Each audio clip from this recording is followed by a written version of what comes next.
In today's video, we will delve into the story of Sara Baartman, a woman whose life and legacy continue to spark heated debates and discussions to this day. Sara Baartman was born in the late 1700s in the Eastern Cape of South Africa. Her life was full of pain, suffering, and exploitation. Her story is a heartbreaking testament to the dehumanization of people of color throughout history. Join us as we explore the life, legacy, and impact of Sara Baartman and shine a light on the injustices that she and many others like her faced. Sara Baartman was known for her curvy body. She had a very full figure with a large buttocks and thighs. Because she possessed these features, she was disintegrated into an object of ridicule. She was exploited and mistreated even after her passing. In recent times, women have gone under the knife and spent a significant amount of money to have these same features. The situation of Sara Baartman, also known as Hottentot Venus, represents yet another heinous act committed against humanity in the slavery era. Most people are unaware of Sara Baartman, the woman who held the record for having the world's largest buttocks, or the treatment she received from her slave masters. The circumstances surrounding how she came to be displayed as a freak show attraction in London and Paris, and what happened to her body after she passed, will be fully revealed in this video. But before we continue, please hit the subscribe button, give this video a thumbs up, and share your thoughts in the comment below. In addition, I would like to extend a heartfelt appreciation to all of our wonderful subscribers. Your support means more to us than anything in the world. Let's get right into the video. In 1789, Sara was born into a family who worked as cattle herders along the Gamtoos River in the Eastern Cape, South Africa. Sara isn't a stranger to struggle since her mother passed away when she was only 2, and her father passed likewise when she was a teenager. When Sara Baartman reached her full teenage years, she was already an orphan. The Khoi tribe, which is the oldest existing tribe in South Africa, is where Sara's mother hailed from. There were 2 aspects of a woman's physical appearance that, at the time, contributed to her beauty and are usually passed in the Khoi tribe. Firstly, a light complexion, and second, hips that are nicely formed. Sara, the daughter of a lady who belonged to the Khoi tribe, inherited a well-developed huge buttock from her mother, referred to in the medical field as statopedia. It is a condition in which a woman's buttocks and thighs develop an abnormally large amount of adipose tissue due to an accumulation of fat. On other occasions, the tissue might spread to the front and outside of the thighs. As a consequence of this, the woman's shape becomes more curvaceous. The European colonizers of the early 19th century found Sara to be an intriguing entity because she possessed a gorgeous appearance. She became a subject of scientific research and erotic projections. Because of their prejudice against her race, Europeans saw her as a subhuman. This is not the only circumstance where the slaves get this objectifying treatment. There is the story of Otabenga, who was exhibited in a zoo like an animal. That is a story for another day. Continue with this channel, and you will get the story. Because of her curvy features, she was subjected to the worst form of physical abuse. Sara was impoverished because she was an orphan, so she needed to make ends meet. She took up the job of a housemaid in Cape Town at the home of William Dunlop, a Scottish military surgeon and a staff of the Royal Navy.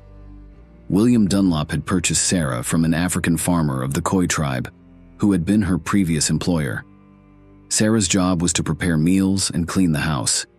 The difficulty of Sara's situation had increased exponentially as Dunlop made bigger acquisitions. Before bringing Sara to London, Dunlop kept Sara in Cape Town, where she served as his slave for a while. In 1810, Dunlop and his business partner, a man of mixed race named Hendrik Caesars, accompanied Sara on the journey to London, where they attempted to persuade her to sign a contract with them that would allow them to utilize her as a freak show attraction. They successfully persuaded her, promising her that she might earn a significant amount of money by revealing her body for entertainment. In her naivety and timidity, Sara agreed and signed the contract by Dr. Dunlop, without realizing that it was more like a Trojan horse. Because the conditions of the agreement were fraudulent, Sara Baartman was forced to spend the remainder of her life in servitude. Dunlop and Hendrik organized freak shows all across England, Ireland, and other towns in the United Kingdom and the Netherlands, while cashing out immensely and paying Baartman just a little bit of money for food. The public was charged to see and touch Sara while she was dressed in very skimpy apparel, and they did so to profit from the experience. She ended up being used as a pawn by those who owned and controlled her as a slave. As long as the customer has paid for the service, she is free to follow any instruction, whether walking, standing, sitting, or dancing, anything that the customer finds appealing. When the whites saw her, their reactions were described as stupefaction, wonder, disgust, and amusement. She was caressed by both men and women, and they used her as a plaything. She was treated no differently than an animal. Her exhibition in London a few years after the passing of the 1807 Slave Act caused a lot of ruckus. The matter was tabled before the court. Sadly, they were unsuccessful since the terms of the contract disallowed their complaint from being considered, and Sara herself had at one point provided a legal declaration claiming that she was participating in all of the displays of her own free will and that she was not being mistreated in any way. People assumed that she had been pressured into making the statement, and as a result, the integrity of the information was called into question. In September 1814, an animal keeper in France named Rowe purchased Baartman after she was put up for sale. Baartman, effectively enslaved, continued her performances and displays at the world-famous Palais Royal. She was confined in a show glass with a young rhinoceros, and Rowe gave her directions on the postures and poses he wanted her to strike while she was there. She felt compelled to act consistent with zoological research. She later understood that her procurement was entangled with scientific studies. French scientists aiming to codify a hierarchy of races, trying to put the white man on top to justify their deeds, approached her.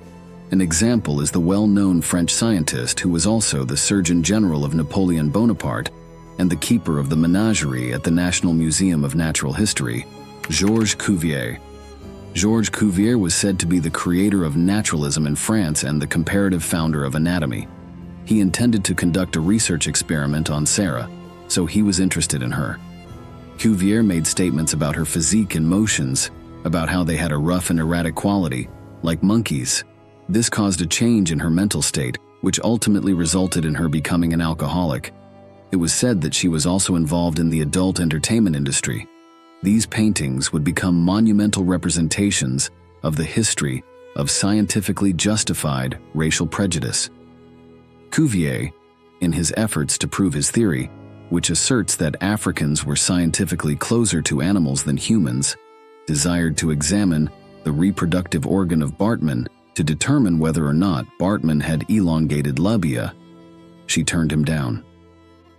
This mistreatment and exploitation lasted until she passed away in Paris on December 29, 1815, when she was 26 years old. She succumbed to sickness, syphilis, or alcoholism and passed away in a poor environment. Sara Baartman died penniless.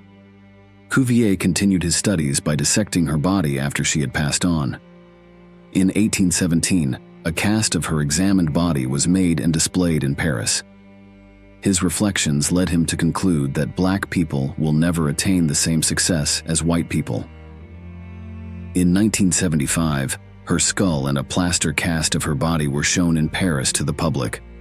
However, following several complaints, feminists in the 1970s contended that the show was harmful and degrading to women and should be taken down. Her remains were finally hidden from public view in 1974, and France maintained control of them until Nelson Mandela came in as the President of South Africa in 1994. He requested that the remains of Baartman be returned to him by the French government. It wasn't until 2002 that the French government finally consented and returned her body. Her funeral was held in Cape Town on South African Women's Day. Her corpse was interred there. Thabo Mbeki, who had previously served as president of South Africa, proclaimed the location where Sara was laid to rest as a national heritage site. Sara was honored with the title of iconic symbol for the dark African colonial past, as a form of recompense for being humiliated, tortured, and enslaved throughout her life. You must understand that the Europeans' treatment of Sara as a slave exemplifies the in-depth hatred for black people. It is one of the greatest humiliations in the history of the African people, where the beauty and superb physical sculpture of a black person is ironically given the harshest treatment possible, trampled upon, and objectified. We will continue to tell our stories and flip through the chapters of our history. If you enjoyed watching this video, please subscribe, give this video a like, and share your thoughts. Thanks for watching. See you all in our next video.